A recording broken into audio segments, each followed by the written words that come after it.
May I see your spider? Show your spider. May I see? Wow! Where? Oh, yun. Sus. Sus. Show mo yung spider mo. May I see? May I see? May I see your spider? Ah, there. Oh, wow. Nakain kasi siya ng ng breakfast niya. Yung may fiber.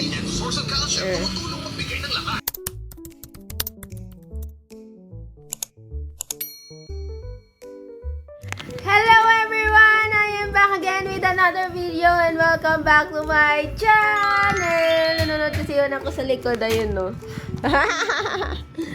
Alam nyo ba? Kagaling lang namin pareha sa sakit. Ngayon, naisipan ko mag-vlog kasi malikot na naman siya. Pero may sipon pa kasi siya. Ako may ubo pa. Ayan. Opo. Ay, you will eat. Nakain kasi siya ng breakfast niya. Oh, bite. Bite. Ay!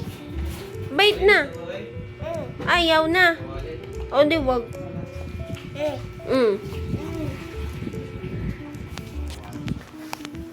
Last week kasi guys, nagkasakit ako ang una. Tapos, whole week yun. Tapos, nahawa siya kasi nga, breastfeeding siya. O, di ba? Ang daldalo. O. What's that? What's that? Gusto niya sa nakuha yan. Ang arte mo. Ang arte mo. Halika rito. Halika. Magbablog tayo. Come here. Ay, sus. Magbablog tayo. Oh, what's that? Oh, show mo ulit yung spider mo. Where's your spider? Where? Where? Ang yabang, oh. Ang yabang. Andun. Where's your spider? Show your spider. Where? Ayun!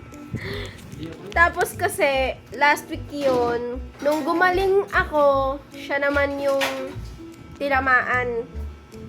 Tapos, akala ko, kung ano man, kasi uso nga yung influenza. Tapos, ayun, sa awa naman ni Lord, pinagaling na kami. O, diba? O.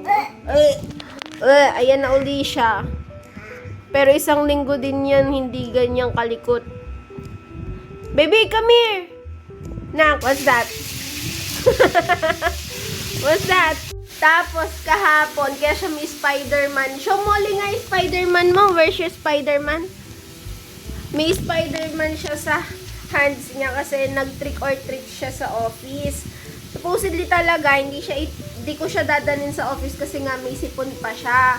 Kaya lang, nakakaawa din naman na hindi ko siya isama. Pagdating doon, nag-enjoy naman siya. Kasi yung mga ka-workmates ko din, ina-assist nga din ako kasi nag-work nga ako at wala akong taga-buhat sa kanya. Kami ng dalawa nagpunta doon. Tuwan-tuwa siya kasi inahagis siya. Ayan o. Tuwan-tuwa, na iniitsa-itsa siya. Tapos, ang dami niya nakuha candies. Ito. Ayun o.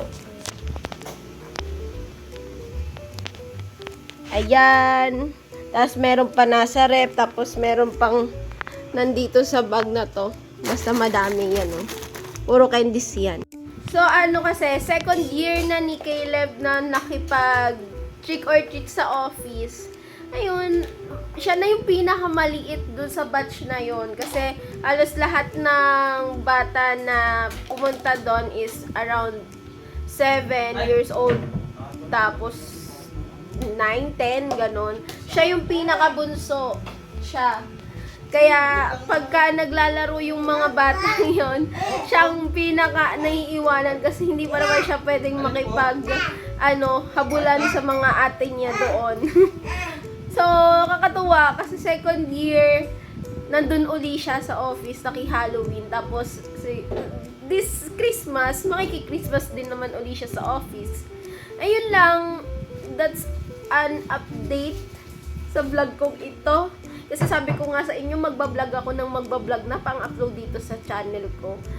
naisipan ko lang i-update kayo kasi nga, ang tagal kung hindi nakapag-upload sa TikTok tsaka sa YouTube ko na to kasi isang linggo nga ako nagpahingat kasi nga may sakit. Tapos ayun ang update, nagkasakit. Isang linggo, tinamaan ng flu. Kaya ayun lang guys, mag-ingat kayo kasi hanggang ngayon uso pa rin ang sipon at ubo. Uminom na maraming tubig. Ayun yung natutunan ko nung nagkasakit ako. So ayun lang, bye-bye ka na muna. Bye-bye. Ay. Oh, sige na. Bye-bye guys. Thank you for watching. See you on my next video. Bye.